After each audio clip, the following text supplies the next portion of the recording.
નમસ્કાર, આપ જોઈ રહ્યા છો ગુજરાતની number 1 news channel news 18 Gujarati. હું છું સિદ્ધાર્થ ધોળકિયા। મહત્વના સમાચાર રાજકોટથી। વિદ્યુત સહાયક ઉમેદવારોના આંદોલનનો મામલો। 5 દિવસથી આંદોલન કરી રહેલા ઉમેદવારોની અટકાયત। પોલીસની કાર્યવાહીનો ઉમેદવારોએ કર્યો વિરોધ। ઉમેદવારોએ સૂત્રોચ્ચાર કરીને વિરોધ નોંધાવ્યો। પીજીવીસીએલ કચેરીથી ઉમેદવારોની અટકાયત કરાઈ છે। દ્રશ્યો આપ જોઈ રહ્યા છો। 5 દિવસથી તેઓ વિરોધ કરી રહ્યા હતા। એક્સક્લુઝિવ દ્રશ્યો ન્યૂઝ 18 ગુજરાતી પર। પોલીસે અટકાયત કરી છે વિદ્યા સહાયકોની ભરતી માટે જે વિદ્યાર્થીઓ પ્રોટેસ્ટમાં હતા તેમની। ઉમેદવારોએ સૂત્રોચ્ચાર કરીને વિરોધ નોંધાવ્યો હતો। મોટી સંખ્યામાં પોલીસ કાફલો ઘટના સ્થળે હતો।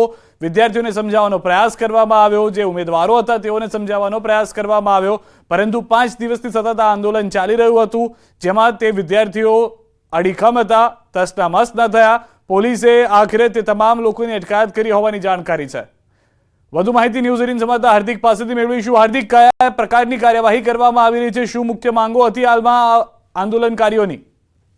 ચોક્કસથી સિદ્ધાર્થ, જે આંદોલનકારીઓ છે એમની જે મુખ્ય માંગ એ છે કે તાત્કાલિક જે છે ભરતી કરવામાં આવે, કેમ કે છેલ્લા 5 દિવસથી જે છે ઉમેદવારો જે પીજીવીસીએલ કચેરી બહાર આંદોલન કરી રહ્યા હતા। આ મુદ્દો આજથી જે છે રાજકીય રંગ પણ પકડી રહ્યો હતો, કેમ કે કોંગ્રેસના જે પ્રદેશ પ્રમુખ છે શક્તિસિંહ, તેમના દ્વારા પત્ર પણ લખાયો હતો। તો બીજી તરફ એનએસયુઆઈ પણ મેદાને આવ્યું હતું।